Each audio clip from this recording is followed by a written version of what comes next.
Well, the Prime Minister faced the Commons yesterday for the first time since the Met issued that famous fixed penalty notice for what they determined to be a gathering in breach of lockdown restrictions in the Cabinet room.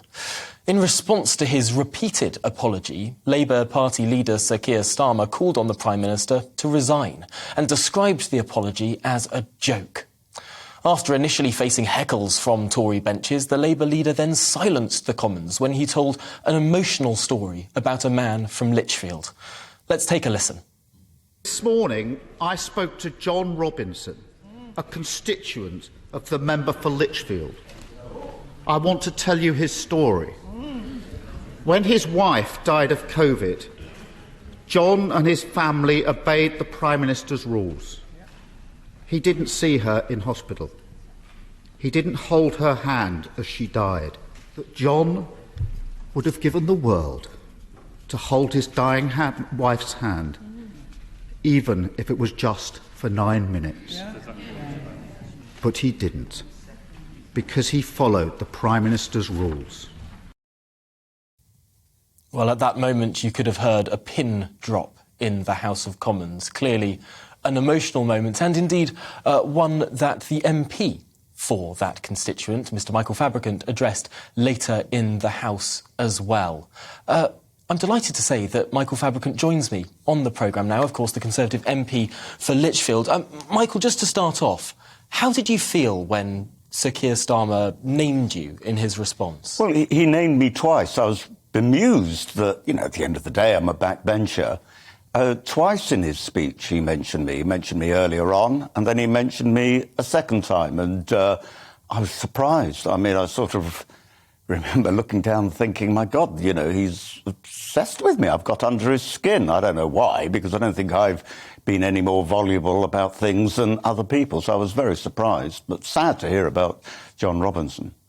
You have become known as one of the most fervent defenders of the Prime Minister, popping up on news channels defending the Prime Minister. And one of the defences that you cited was, of course, the fact that it wasn't just the Prime Minister who happened to have a birthday. Other key workers may well have had birthdays. There are some examples publicly available of that. Sir Keir Starmer criticised you of that, saying it was, in effect, an attack on teachers and nurses. What would you say to that? Yeah, it's not meant to be an attack at all. I mean, first of all, I would say that, people say, oh, the Prime Minister made those rules, he should have understood them. I mean, it has to be said that very, very senior civil servants have also appeared to have broken those rules in the number 10 Downing Street setting. And I think it's because the assumption was made at the time that because they were all working together, they weren't breaking any rules. The point I had made, and I think what Keir Starmer was referring to, was I said that I was aware, and since I said what I said, I've become even more aware because people have written to me about it from all parts of the country, that a few nurses and a few teachers, after a long, gruelling, hard day, met up afterwards. I think they took a similar view, that they'd been working together. I'm not condemning them. In fact, I'm understanding for them. None of them were drunk. I never made that accusation. And yet it seems to have got very out of hand. There are some 500,000 nurses in the UK and 625,000 teachers. So to claim that not one single nurse or not one single teacher broke a technical rule seems to me a bit naive, actually. And it's certainly, as I say, no condemnation of any nurses or teachers who I think have done a very hard and difficult job during the COVID period, all of them. No, certainly. On this programme earlier in the week, I've spoken about a nurse who was celebrated in the local press for having a birthday party. Her colleagues brought her in a cake. She was working on the wards. It seemed like a nice thing. It's interesting that that's been turned into an attack. But I do want to move this conversation on because, of course, John Robinson was the name that silenced the Commons. It was a horrific story, a man who wasn't able to see a dying loved one. However, I'm not entirely convinced it's an entirely apt comparison to what took place in the 19th of June in the Cabinet Room of Downing Street.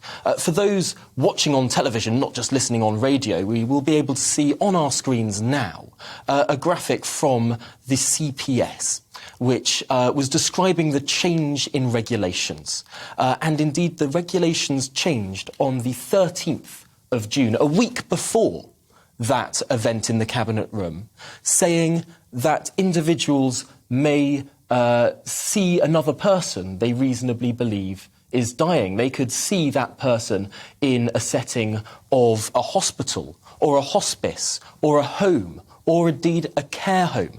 Those regulations had changed as part of lockdown easing. Yet, why didn't the Prime Minister mention that?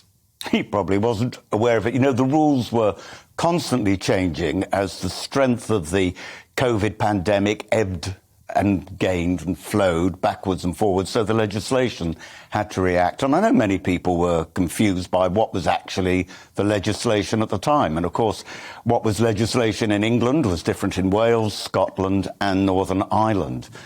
And as I said, it was simply because... And people criticised it. I saw the press were criticising, why does the government keep chopping and changing with the rules? Why? Because it had to react quickly to the strength of the pandemic. And when it weakened, they made it looser, and when they strengthened... But, you know, I just find the whole thing extraordinary when, as I said, civil servants themselves were attending many of these events in Downing Street and elsewhere, thinking that they weren't breaking the rules. And, you know, 2 years ago, and I think you tweeted about it, Tom, 2 years ago, the Times published an article mentioning the fact that a birthday cake had appeared in the Cabinet Room. Nobody raised a hue and cry then. It's all happened now. And, you know, the saddest thing of all, I think, is the way that Keir Starmer and other politicians have chosen to weaponise the personal tragedies endured by people like John Robinson. And, you know, I would have thought actually that was pretty beneath him. It's fascinating to see the very visceral public reaction to all of this. Of course, people hear the word party and they probably think of something quite different to a muted event with people you're in the same room anyway for work purposes. Do you understand how the public perceives so much of this debate, thinking back to the trials and tribulations and indeed the heartache that so many people suffered during it? It almost doesn't wash that whether the regulations had changed by this point or that point, whether this was in Tier 1 or when in shops were opening or when people were allowed to come round for interior decoration or anything else. It almost doesn't matter what the particulars are because people seem to have just decided that there's hypocrisy here. Yes, it's such an emotional issue, and the word partygate has become, you know, part of our vocabulary. And as you quite rightly say, when I think of a party, I think of people blowing party poppers and drinking and rolling around, you know, with friends and all the rest of it. And it was nothing like that, but people aren't interested in that. But, you know, I think now the strength of feeling is very strong.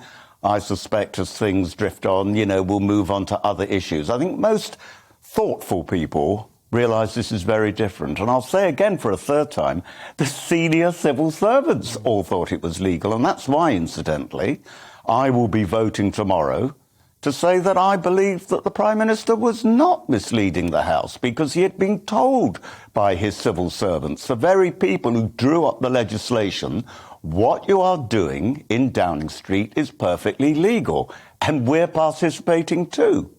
So, you know, I don't think he has a case to answer as far as misleading the House is concerned. And I'll say one other thing. Chris Bryant, who I have... You know, I'm very fond of Chris Bryant. He and I were on a committee for a long time together. But some of the things that Chris has tweeted about the Prime Minister doesn't bear repeating. And he would be adjudicating this case. He is the chairman of the committee that will be voting on tomorrow. You know, this is not an unbiased judge. So apart from the fact that I don't personally believe he misled the House anyway, because he was taking civil servants' advice, to give it to a committee chaired by Chris Bryant and some of the other people who've already made their views clear would, to me, be a nonsense and a miscarriage of justice. Well, it will be fascinating to see how that vote goes through. Of course, tomorrow we're expecting it. Today we're expecting to see the wording of that Labour motion. But for now, Michael Fabricant, thank you so much for talking us through that fascinating day yesterday in Parliament.